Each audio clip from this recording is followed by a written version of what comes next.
प्रभु यीशु मसीह के मधुर नाम में सभी भाइयों और बहनों को डॉक्टर विंसेंट बेंजामिन की जय मसीह। प्रियो, पिछले रविवार जो फर्स्ट एडवेंट बिफोर क्रिसमस था, उसमें हमने देखा था यूहन्ना 3 का 16 पद कि परमेश्वर ने जगत से ऐसा प्रेम किया। और आज रविवार जो सेकेंड एडवेंट बिफोर क्रिसमस यानी प्रभु यीशु मसीह के आमद का दूसरा रविवार बड़े दिन से पहले मनाया जाता है। और आज जो हम देखेंगे उसमें मुख्य रूप से हम जो आज्ञाएं हैं उन पे विचार करेंगे, मनन करेंगे। और वो आज्ञाएं पहली कि प्रभु यीशु ने कहा कि अपने परमेश्वर से सारे मन, प्राण और बुद्धि से प्यार करना, और दूसरी सबसे बड़ी आज्ञा कि अपने पड़ोसी से अपने समान प्रेम करना। और इन दोनों आज्ञाओं के संबंध में जो पाठ लिया गया है वो है व्यवस्था विवरण की पुस्तक, उसके 10वें अध्याय के 12 तथा 17 से 19 पद।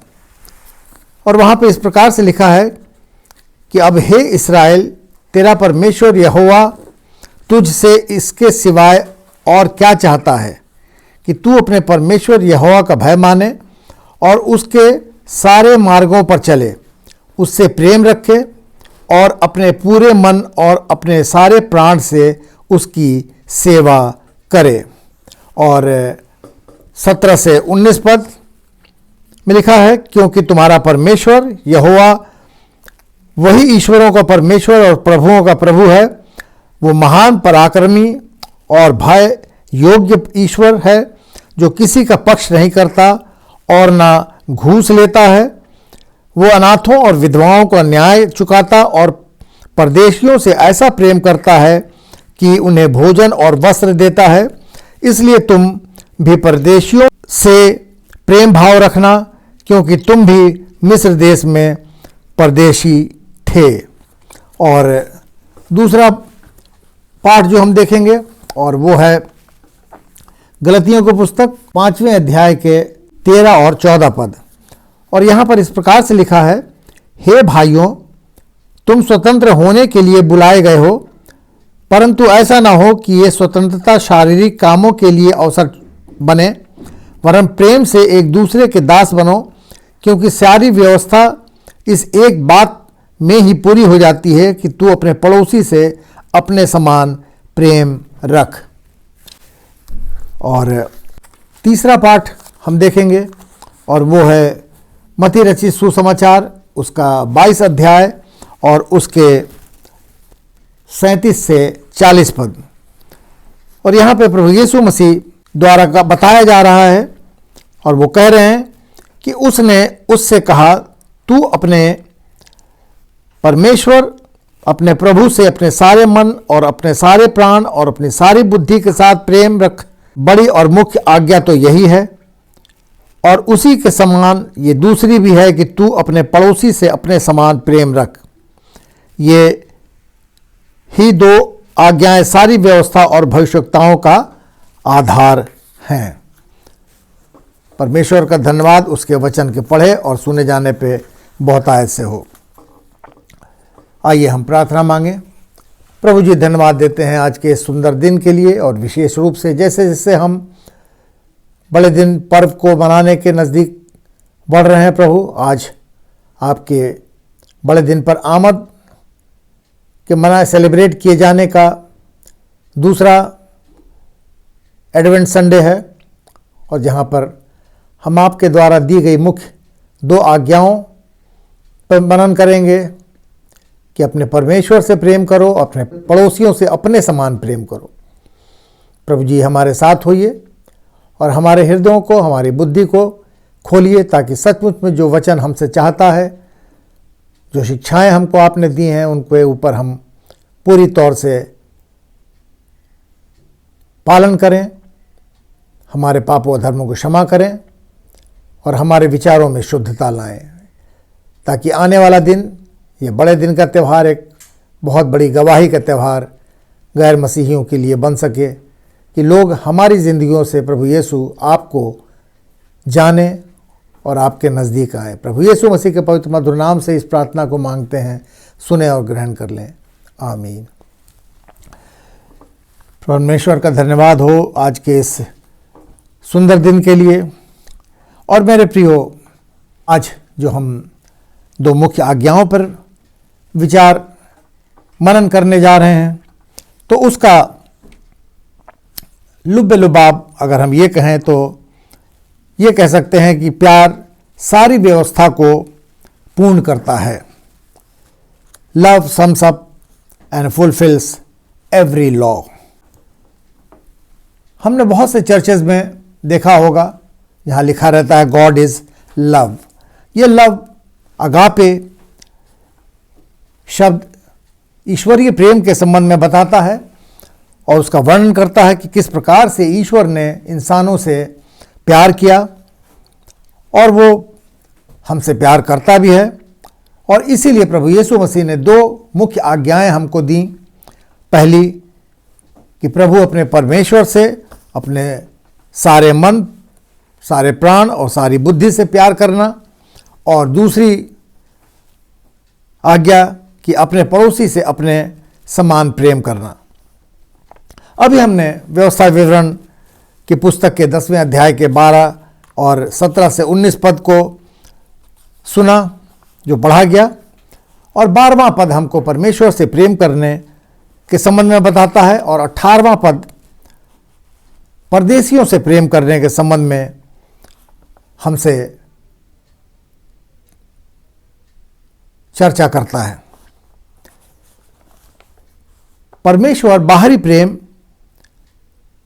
के बजाय हृदय से, अपनी आत्मा से, मन से प्रेम करने के संबंध में बताता है, जैसे कि आज्ञाओं पर चलना, सैक्रिफाइस या बलिदान चढ़ाना। ये सारी चीज़ें प्रेम के ही दूसरे रूप हैं।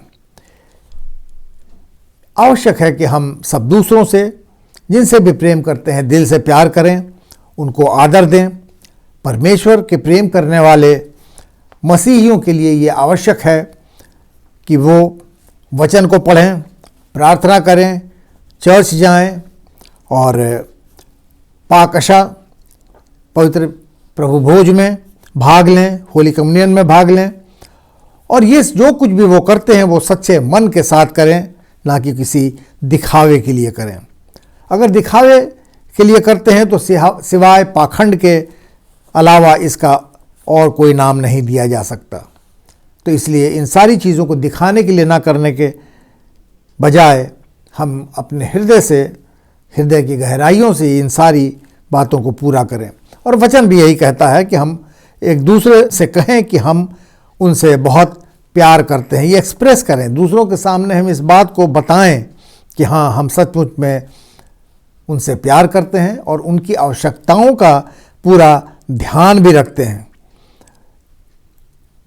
अगर हम उनकी आवश्यकताओं का ध्यान नहीं रखते, उनकी ज़रूरतों को पूरा नहीं करते ज़रूरत के समय में, तो हमारा ये प्रेम जो है ये सब कुछ व्यर्थ है। ऐसा प्यार किसी काम का नहीं कि यदि कोई भूखा हो और उसको हम रोटी देने के बजाय सिर्फ ये कहें कि हम तुमसे बहुत प्यार करते हैं।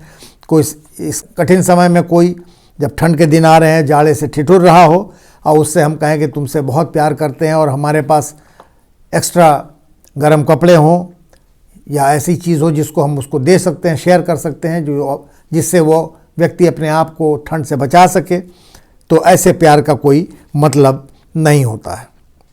तो रोटी ना दे करके, गर्म कपड़े ना दे करके, या और ऐसी कोई भी चीज़ जो ज़रूरत की होती है जिसको उसको हम ना दे करके अगर सिर्फ हम उनसे ये कहते हैं तो कि हम तुमसे प्यार करते हैं, तो ऐसे प्रेम का कोई भी अर्थ नहीं होता है। और इस संबंध में विस्तृत रूप से हमको मिलता है देखने के लिए याकूब की पुस्तक उसके 2 अध्याय के 16 पद और पहला यूहन्ना उसके 3 अध्याय के 17 पद में इस संबंध में लिखा गया है।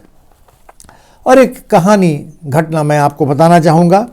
और एक पति पत्नी थे, उनके 2 बच्चे थे, एक लड़का जो 7 साल का था, बेटी 5 साल की थी।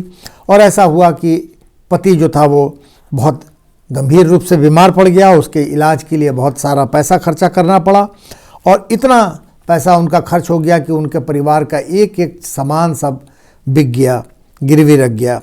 और फिर भी उस पति की रक्षा नहीं की जा सकती, उसकी मृत्यु हो गई। और जब उसकी मृत्यु हो गई तो 3 दिन तक आस पड़ोस के लोगों से, घरों से, उनके घरों में खाना आता रहा। लेकिन चौथे दिन उनके यहाँ खाना आना बंद हो गया और वो इंतज़ार करते कि शायद आज भी कोई बना करके खाना भेज देगा, लेकिन कोई भी उनके घर पे खाना नहीं भेजता।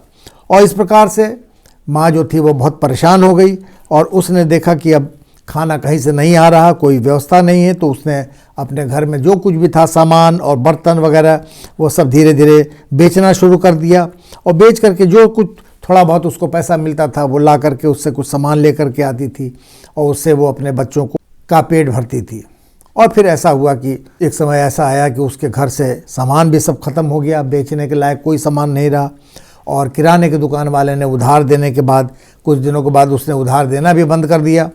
और फिर ऐसा हुआ कि दोनों बच्चे भूख से बिलख रहे थे। माँ उनको किसी तरीके से पानी पिला करके और बहला करके मनाती थी कि अब खाना आ जाएगा। और इंतज़ार करते रहते वो बगल के घरों से, जब देखते कि वहाँ कहीं घर में चूल्हा जल रहा है, वहाँ से धुआं उठ रहा है, तो वो सोचते कि शायद उन लोग हमारे यहाँ घर में खाना भेज देंगे। और फिर ऐसा हुआ कि लड़का जो था, जो 7 साल का, वो भी बीमार पड़ गया और बहुत तेज़ बुखार उसको चढ़ गया। और फिर माँ जो थी वो ठंडे पानी की पट्टी उस बच्चे के सर पे लगा रही थी ताकि उसका बुखार उतरे। और छोटी बहन 5 साल की जो थी वो अपने भाई का पैर दबा रही थी। और फिर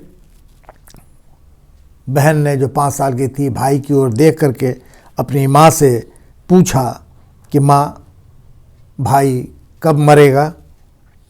तो माँ एकदम से बिल्कुल उसके इस प्रश्न को सुन करके बिल्कुल बौखला गई और बिल्कुल तड़प करके उससे बोली कि बेटी, ये तू क्या कह रही है? ये कैसी बात कह रही है कि भाई कब मरेगा? तो उस लड़की ने कहा कि हाँ माँ, भाई जब मरेगा तो लोग खाना लेकर के आएंगे हमें देने के लिए। मेरे प्रियो, क्या हमारा प्यार भी हमारे पड़ोसियों के लिए ऐसा ही है कि जब हम इंतज़ार करते हैं कि उनके ऊपर कोई बहुत बुरी स्थिति पैदा हो जाए तब हम उनके लिए कुछ करें? लेकिन अगर हम किसी से प्यार करते हैं तो उसके लिए समर्पण और बलिदान बहुत ही आवश्यक है। वचन कहता है कि ईश्वर से प्रेम करो और पड़ोसियों से अपने समान प्रेम करो। तो क्या हम इन दोनों आज्ञाओं का पालन कर रहे हैं? हमारा पड़ोसी कौन है? सिर्फ वो जो हमारे घर के बगल में रहता है? तो फिर वो नेक सामरी क्या था जिसका वर्णन हम पाते हैं लूका रचित सुसमाचार उसके 10वें अध्याय के 25 से 37 पद में। वो नेक सामरी जिसने उस व्यक्ति की मदद की जिसको डाकुओं ने घायल कर दिया था, वो तो उस घायल व्यक्ति का कुछ भी नहीं लगता था, लेकिन उसके दिल में मनुष्यों के लिए प्यार था, इंसानियत से भरा हुआ था उसका दिल, वो परमेश्वर से भी प्यार करता था। और इसी प्रकार जैसा कि अभी हमने गलतियों की पुस्तक उसके 5वें अध्याय के 13 और 14 पद को पढ़ा, और अगर हम इसको पूरे 2 से 15 पद तक पढ़ते हैं तो वहाँ पे हमको मिलता है कि उस समय के लोग जो थे वो सोचते थे कि खतना करा लेने से सब कुछ हासिल हो जाता है। लेकिन मेरे प्रियो, खतना कराने से कुछ भी होने वाला नहीं है जब तक कि हमारा विश्वास जो परमेश्वर पे है वो प्रेम से भरा हुआ ना हो। तो गलतियों 5 के 14 और 15 पद में वचन कहता है कि पड़ोसी से अपने समान प्रेम करो। और 15वां पद विशेष रूप से ये भी कहता है कि एक दूसरे को सत्यानाश ना कर दो। आज हमारी स्थिति क्या है? हम प्यार करना तो दूर, हमारा बस चले तो हमारे अंदर इतना गुस्सा भरा रहता है और इतनी घृणा अपने पड़ोसियों से या लोगों से जो हमारे आसपास रहते हैं दिल में भरी रहती है कि हमारी कोशिश होती है कि हम उनको बिल्कुल बर्बाद कर दें, ख़त्म कर दें, फिनिश कर दें। तो ये किस प्रकार का प्रेम है कि हम ऊपर से दिखाने के लिए मुंह से तो सिर्फ कहते हैं कि हम आपसे प्यार करते हैं, लेकिन जहाँ पे हमको मौका मिलता है हम तुरंत दूसरे व्यक्ति का डैमेज करने की कोशिश करते हैं, उसको नुकसान पहुँचाने की कोशिश करते हैं। हमारे घर के बगल में रहने वाला ही व्यक्ति पड़ोसी है, तो क्या हमारे जो बगल में बेंच पे हमारे चर्च के में बैठा हुआ व्यक्ति है, क्या वो हमारा पड़ोसी नहीं हुआ? जो व्यक्ति हमारे संपर्क में रहता है तो वो क्या हमारा पड़ोसी नहीं है? तो फिर हमारे दिलों में इतना गुस्सा, इतनी नफरत और इतनी घृणा क्यों होता है? क्यों हम किसी दूसरे को बिल्कुल बर्बाद कर देना चाहते हैं? और इसका कारण, इस घृणा से हमारी ज़िंदगी भी बिल्कुल नरक बन जाती है। हम कुछ भी ऐसा करते हैं जिससे कि हम दूसरों के साथ साथ अपना भी नुकसान कर लेते हैं, क्योंकि हम कहने को तो मुंह से कहते हैं कि दूसरों से हमको प्यार करना चाहिए, लेकिन वास्तविकता में हमारे हृदयों में इतनी घृणा और नफरत भरी रहती है कि हम दूसरों का जहाँ ज़्यादा से ज़्यादा डैमेज कर सकते हैं, नुकसान पहुँचा सकते हैं, तो हमारा अंदर अंदर ये छिपी तौर से ये प्रयास रहता है। एक सेमिनरी क्लास में एक लड़की पढ़ती थी, उसका नाम सैली था। एक दिन क्लास चलने वाला था और उस दिन क्लास में किसी कोर्स के ऊपर उतना ज़्यादा डिस्कशन नहीं था, बल्कि उस दिन फन डे के रूप में उस दिन को मनाया जाता था। उस दिन सारे बच्चे और टीचर जो थे वो कुछ अलग हट करके कुछ ऐसी चीज़ें, मनोरंजक चीज़ें करते थे ताकि वो उसके माध्यम से भी परमेश्वर की बातों को सीख सकें। सिर्फ किताबी ज्ञान ही वो हासिल नहीं किया करते थे। और उस क्लास के टीचर थे डॉक्टर स्मिथ, वो जो बाइबल कॉलेज के टीचर थे, और उन्होंने एक सॉफ्ट बोर्ड लगा रखा था और उस बोर्ड के ऊपर उन्होंने एक टारगेट बना करके टांगा हुआ था और पास की टेबल पे ढेर से डार्ट्स रखे थे। डार्ट आप समझते हैं, जो तीर की तरीके से इतने बड़े बड़े होते हैं और उसको दूर से फेंक करके बोर्ड के ऊपर मारा जाता है, निशाने के ऊपर, और कोशिश होती है कि बिल्कुल बीच सर्कल में उसके ऊपर मारा जाए उस डार्ट से। और डॉक्टर स्मिथ ने सारे स्टूडेंट से कहा कि आप लोग इस बोर्ड के ऊपर, आप जिसके ऊपर एक सफ़ेद पेपर लगा हुआ था, पहले से जड़ा हुआ था, उससे उन्होंने कहा कि इसके ऊपर अपने जिस व्यक्ति के भी आप, जिसने उन्हें कभी गुस्सा दिलाया हो, उस व्यक्ति के कारण अगर उनके दिलों में गुस्सा उमड़ा हो तो उस व्यक्ति की तस्वीर उस बोर्ड के ऊपर में ला करके चिपका दें। और उसके बाद फिर उन्होंने सारे बच्चों ने जिसको जिसको वो समझते थे, जिनके लिए उनके दिल के अंदर बहुत गुस्सा भरा हुआ था, उसकी तस्वीर ला करके उस पर बोर्ड के ऊपर में पिन से जड़ दिया। और सैली ने भी अपने एक पुराने दोस्त की फ़ोटो बनाई और उसके दिल में उस दोस्त के लिए इतनी नफ़रत भरी हुई थी कि उसने उस दोस्त के चेहरे के ऊपर जो पिंपल्स थे उसके भी निशान उसके गाल के ऊपर में बना दिए। और वो ये सब बना करके इस तरीके से उसकी एक बदसूरत सी तस्वीर, बहुत अंदर अंदर खुश थी। और फिर उसके बाद सारे क्लास को लाइन में लगा करके खड़ा कर दिया गया उस बोर्ड के सामने, और फिर कहा गया कि वो एक एक डार्ट, यानी वो तीर, जो छोटा सा तीर होता था डार्ट, उससे उस तस्वीर के ऊपर में फेंक करके मारे, जितनी ताकत से मार सकते हैं वो मारे। और सारे स्टूडेंट्स ने एक एक करके अपनी जो तस्वीर उनके द्वारा लगाई गई थी उसके ऊपर वो डांट से मारना शुरू किया। कुछ स्टूडेंट्स ने तो इतने गुस्से में उस डांट को उस तस्वीर के ऊपर मारा कि पूरी तस्वीर उनके डांट से फट गई। और फिर जब सैली का टर्न आया, वो जैसे ही आगे आई, उसका डांट फेंकने का टाइम आया कि वो अपने दोस्त की तस्वीर पे डांट से मारे, तो उसी समय टीचर जो थे उन्होंने, डॉक्टर स्मिथ ने रोक दिया कि अब ठीक है, अब समय ख़त्म हो गया और अब किसी को भी डांट फ़ोटो पे मारने की इजाज़त नहीं दी जाती है। अब ये खेल यहीं पे ख़त्म हो गया क्योंकि इसका समय ख़त्म हो गया है। और सारे स्टूडेंट्स जो थे अपनी अपनी सीट पे जा कर के बैठ गए। और जब वो बैठ गए, सैली जो थी वो दिल में बहुत ही निराश हो गई क्योंकि वो डांट मारने से अपने दोस्त के चेहरे पे वंचित रह गई थी और वो अंदर अंदर बहुत बुरी तरह से डिसअपॉइंटेड थी कि उसको मौका नहीं मिला कि वो अपने उस दोस्त के लिए उसके दिल में जिसके लिए इतनी घृणा भरी थी वो तीर मार सकती। और उसके बाद डॉक्टर स्मिथ ने वो टारगेट जो उस बोर्ड के ऊपर सफ़ेद कागज़ के ऊपर लगे हुए थे वो धीरे धीरे सब हटाना शुरू किए। और वो सब हटाने के बाद वो सफ़ेद कागज़ जो उन्होंने बोर्ड के ऊपर कवर कर रखा था वो जब हटाया तो सारे स्टूडेंट्स जो थे वो देख करके सन्नाटे में आ गए कि उस सफ़ेद कागज़ के पीछे यीशु मसीह का एक चित्र लगा हुआ था। और जो स्टूडेंट्स ने जितने गुस्से में डांट मारे थे चेहरे पे, वो यीशु मसीह के चेहरे पे लगे थे और किसी ने यीशु मसीह की आँख से उस डांट से छेद कर दिया था और किसी ने गाल में डांट से मारा था और किसी ने उसके पूरे चेहरे को, होंठ को फाड़ दिया था। और इस तरीके से करके हर एक व्यक्ति ने अपने गुस्से का इजहार वो डांट मार करके प्रभु यीशु मसीह के ऊपर अपना गुस्सा निकाल दिया था।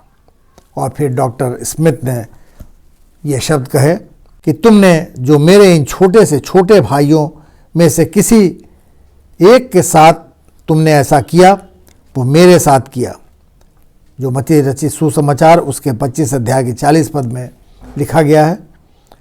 और इसके बाद कुछ और आगे कहने की ज़रूरत नहीं पड़ी।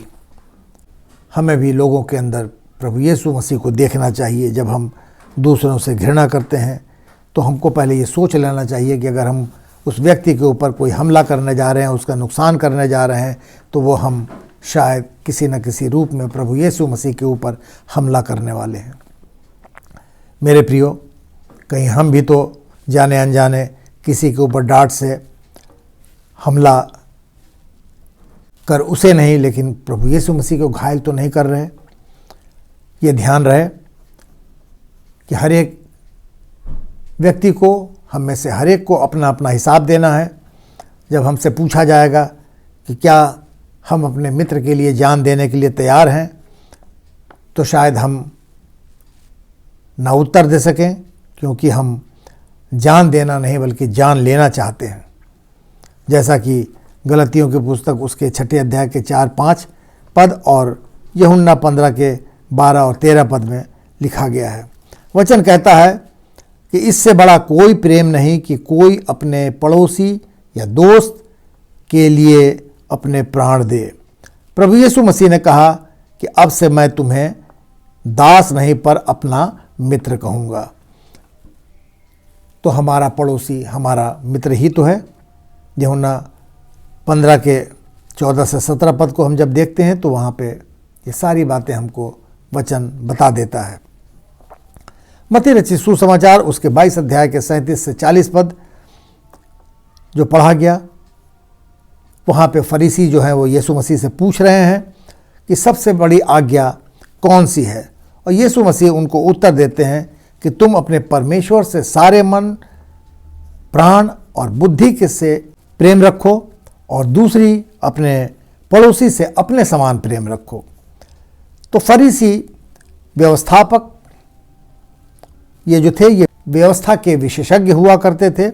ये इस चीज़ के स्पेशलिस्ट थे जिनको मूसा का जो लॉ दिया गया था मूसा के द्वारा, उसके ये टीचर होते थे। ये दो लोगों को बताया करते थे और उसको पालन करने के संबंध में वो लोगों को बताते थे। वचन में जैसा कि लिखा है कि प्रभु अपने परमेश्वर से प्रेम करना, तो इसका क्या अर्थ है? अर्थात पहली बात, उसके हृदय में ऐसा भाव हो कि उसके लिए परमेश्वर से आदरणीय मूल्यवान कुछ भी ना हो। तो परमेश्वर से प्रेम करने का मतलब हमारे लिए सिर्फ और सिर्फ परमेश्वर ही होना चाहिए, जिसके लिए हमारे दिल में प्रेम भरा हुआ हो। वो हमेशा परमेश्वर द्वारा निर्धारित किए गए पैरामीटर्स यानी मापदंड के अनुसार ही जो जीवन जीना चाहेगा, वही परमेश्वर से सच्चा प्रेम कर सकता है। दूसरी बात, हमारे दिल में परमेश्वर के प्रेम को समझने की समझ हो कि उसने हमसे कितना प्रेम किया है, कि उसने अपना इकलौता पुत्र हमारे लिए दे दिया, कि हम भी उसके लिए अपने सबसे प्यारी चीज़ देने के लिए हमेशा तैयार रहें। मेरे प्रियो, और तीसरी सबसे आवश्यक बात है वो ये है कि हम उसके वफादार, उसके नाम पे बिल्कुल दृढ़ और उसके लिए अपने वचनबद्धता यानी फेथफुल और भक्ति और सहभागिता में हमेशा बने रहें। अपने पड़ोसी से अपने समान प्रेम करें, और इसके लिए सिर्फ हमारे दोस्त ही नहीं पर शत्रु भी शामिल हैं। जिनको हम नहीं पसंद करते वो भी इस श्रेणी में आते हैं कि उनसे भी हमको प्रेम करना है, क्योंकि अगर हम सिर्फ अपनों से ही प्रेम करते हैं तो इसमें कौन सी बड़ी बात है? क्या अन्य जातियां भी ऐसा नहीं करती? और ये बात वचन बताता है। मत्ती रचित सुसमाचार उसके 5वें अध्याय के 43 से 48 पद में इस बात का उल्लेख किया गया है। तो हमें सारे मानव जाति से प्रेम करना है, क्योंकि प्रभु यीशु ने हमें यही सिखाया, हमें यही बताया, और हमको उसका गवाह बनना है। यही प्रेम का संदेश हमें सभी मसीहियों और गैर मसीहियों को पहुंचाना है। आज जब सारा संसार बारूद के ढेर पर बैठा हुआ है, कई ऐसे संगठन हैं जो प्रभु यीशु मसीह को ईसा के नाम से जानते हैं, मानते हैं, लेकिन उसकी शिक्षाओं को नहीं मानते, और वो कोशिश करते हैं कि किस प्रकार से दूसरे लोगों का, दूसरे वो अपने लोगों का भी अंत कर दें, उनको नष्ट कर दें। जहाँ उनका बस चलता है वहाँ पे वो धमाका करते हैं, लोगों को मारते हैं, कत्लेआम मचाते हैं, और ऐसे लोग कहने के लिए ईसा को भी मानने वाले होते हैं। मेरे प्रियो, ऐसे लोग प्यार की बात तो करते हैं, परंतु पूरी दुनिया में इंसानों की जान ऐसे ले रहे हैं जैसे गाजर मूली काटी जाती है। तो मेरे प्रियो, अब क्रिसमस आने वाला है और सारी दुनिया उसके आगमन और प्यार को याद करने वाली है। तो क्या हमने भी इसकी तैयारी शुरू कर दी है, सभी से प्यार करने और सभी को यीशु के प्यार के बारे में बताने के लिए? क्या हमने कोई ऐसा प्रयास किया है कि हमारी ज़िंदगियों से एक गवाही प्रभु यीशु मसीह के लिए हो, कि लोग हमारी ज़िंदगियों से या हमारे कार्य, हमारे आचरण, हमारे व्यवहार से प्रभु यीशु मसीह को जान सकें? संडे, क्रिसमस से पहले, बड़े दिन से पहले या उस दिन बहुत से चर्चेज में संडे स्कूल के द्वारा कई प्रोग्राम किए जाते हैं, जिसमें ड्रामा किया जाता है और बहुत से लोग ग्रुप डांस करते हैं, ग्रुप सॉन्ग्स होते हैं, स्किट होते हैं, और बहुत से लोग पद बच्चों से पढ़वाते हैं। संडे स्कूल के द्वारा से अलग अलग विंग्स जो हैं वो अलग अलग प्रोग्राम देते हैं। और एक बार एक चर्च में एक छोटे बच्चों के ग्रुप को एक क्रिसमस लव के विषय में एक बहुत सुंदर गीत सिखाया गया, और क्रिसमस लव नामक ये गीत बच्चे गा रहे थे, और उनमें हर एक बच्चे को क्रिसमस लव, तो सी से शुरू होने से लेकर के और लव का आखिरी शब्द लेटर ई तक एक एक लेटर का बोर्ड बना करके एक बच्चे को दिया गया था। और हर एक बच्चा जो पूरी एक लाइन में जो खड़े हुए थे, क्रिसमस सबके हाथ में CHRISTMAS एंड लव का LOVE, तो एक एक लेटर का बोर्ड बना करके हर एक बच्चे के हाथ में पकड़ा दिया गया था।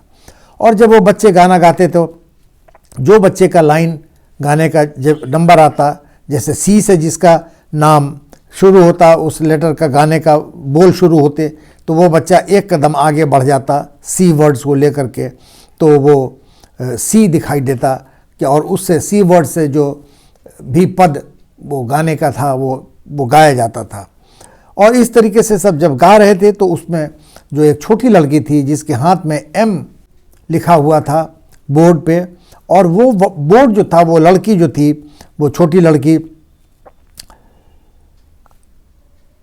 उसने उस बोर्ड को उल्टा पकड़ रखा था, जो M की बजाय लोगों को W पढ़ाई दे रहा था। और जब ऑडियंस उसको देख रही थी कि MAS की जगह पे वो W लेकर के खड़ी है, यानी उस बोर्ड को उल्टा किए हुए है, तो लोग उसको देख देख करके कि वो M की जगह W हो गया है, तो लोग हंस रहे थे। लेकिन वो लड़की बहुत तनी हुई खड़ी थी, बड़े गर्व से खड़ी थी कि वो बोर्ड लिए हुए खड़ी है। उसकी टीचर जो थी वो बगल में खड़े होकर के उसको देख रही थी कि उस लड़की ने गड़बड़ कर दी है, वो M को उसने W बना दिया उल्टा करके। तो वो उधर से इशारा कर रही थी उस लड़की को, धीरे धीरे कर करके उसको बताना चाह रही थी कि वो उसकी ओर देखे, तो वो उसको इशारा करे कि वो लेटर को घुमा करके बोर्ड को W से फिर M बनाए। लेकिन लड़की जो थी वो किसी भी बात से बेपरवाह होकर के वो W बनाए हुए उस बोर्ड को लिए खड़ी रही।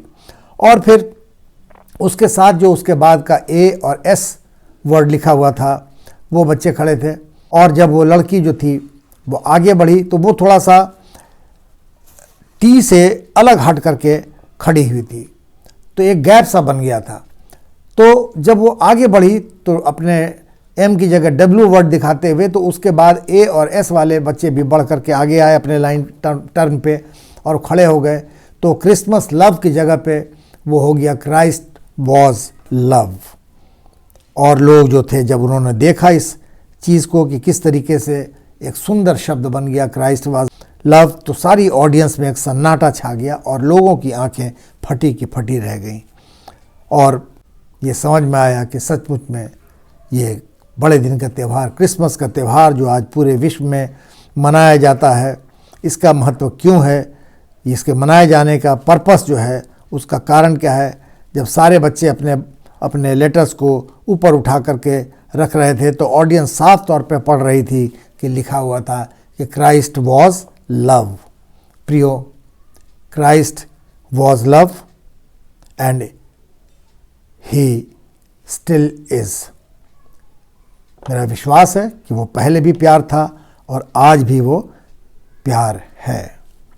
वचन कहता है मेरे प्रियो कि इन सारी बातों को जब हम देखते हैं तो हम सबों को इस चीज़ के लिए तैयार हो जाना चाहिए कि यीशु की आज्ञाओं को मानने के साथ साथ हम परमेश्वर से प्रेम करें और उसके साथ साथ अपने पड़ोसी से प्रेम करें।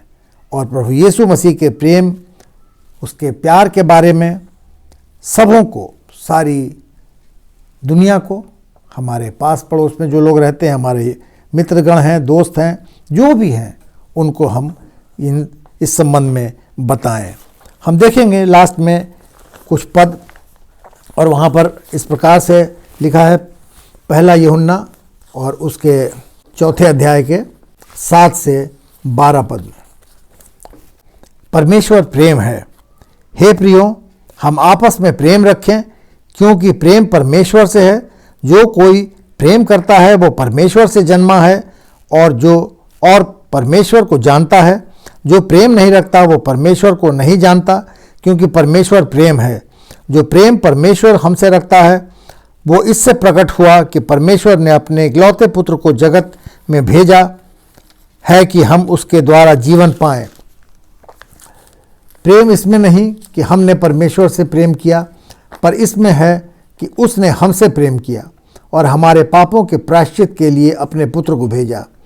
हे प्रियो, जब परमेश्वर ने हमसे प्रेम किया है, ऐसा प्रेम किया, तो हमको भी आपस में प्रेम रखना चाहिए। परमेश्वर को कभी किसी ने नहीं देखा।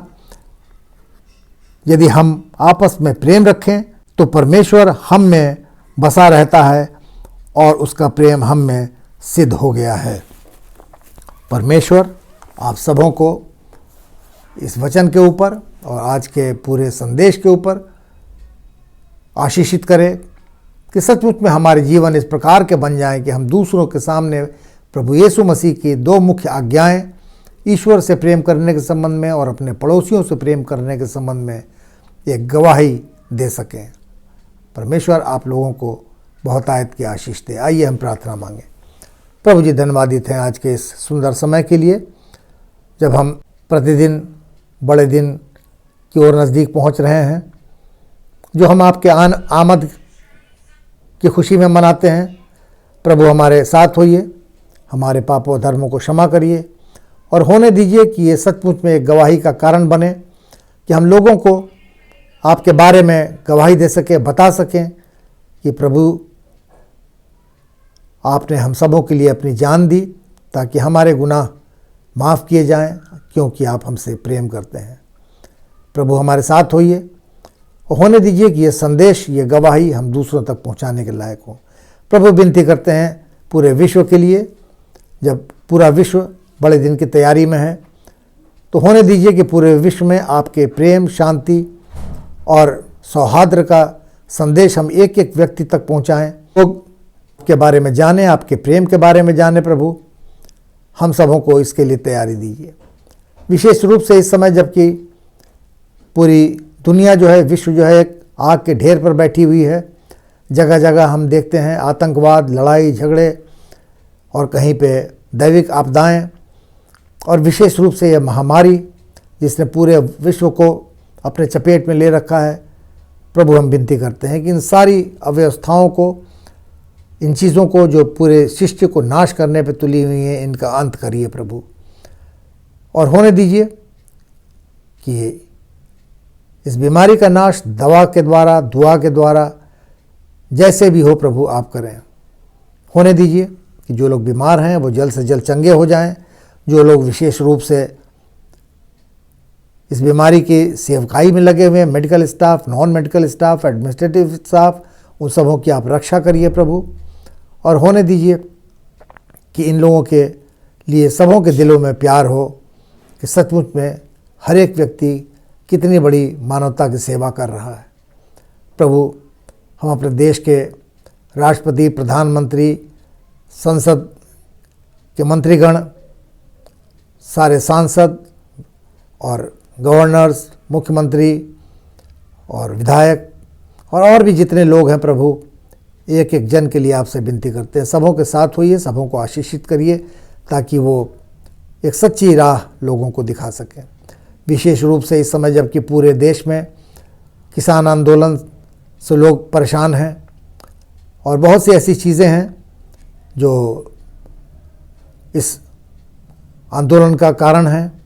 प्रभु होने दीजिए कि नेताओं के दिल में भी और वो किसान नेता जो हैं उनके दिल में भी इस प्रकार की भावनाएं हों, समझ हो कि वो मिलजुल करके आपसी समझौते से, आपसी समझ से एक सौहार्दपूर्ण परिस्थिति में सारी समस्याओं का समाधान निकालें। प्रभु हम अपनी कलीसियाओं के लिए विनती करते हैं जो बड़े दिन की तैयारी में हैं, पास्टर्स के लिए और डीन्स के लिए, डीएसएस के लिए, बिशप्स के लिए, मॉडरेटर्स के लिए और हर डिनोमिनेशन के हेड के लिए और हर एक कलीसिया के सदस्यों के लिए एक एक जन के ऊपर आपके आशीष हो। एक एक जन के ऊपर प्रभु यीशु आपके लहू का छिड़काव करते हैं और सबों को आपके लहू में छुपा करके सुरक्षित करते हैं। होने दीजिए कि जो कुछ भी कोई भी ऐसी परिस्थिति उत्पन्न ना हो जिससे किसी प्रकार के सताव का सामना इस फेस्टिवल सीज़न में लोगों को करना पड़े। हम में से हर एक के साथ होइए। हम अपने जवानों के लिए विशेष रूप से विनती करते हैं जबकि इस कोरोना काल में बहुत से जवानों की नौकरियां छूट गई हैं, बहुत से लोगों की तनख्वाहें कट गई हैं, कम कर दी गई हैं। प्रभु उन सबों के साथ होइए, उनको हिम्मत, ताकत, समझ दीजिए उनके लिए नए नए वेन्यूज़ खोलिए, जॉब के मौके उनको मिले, लोग पैरों पे खड़े हो सके जवान, और हर काम जो पहले तरीके से जैसे चल रहा था वैसे बदस्तूर चले। प्रभु सबों की सहायता करें, जाने अनजाने हमसे जो कुछ भूल चूक खताएं हुई हैं उसको क्षमा करें। प्रभु यीशु मसीह के पवित्र मधुर नाम से इस प्रार्थना को मांगते हैं, सुने और ग्रहण कर लें। आमीन आमीन आमीन। जय मसीह।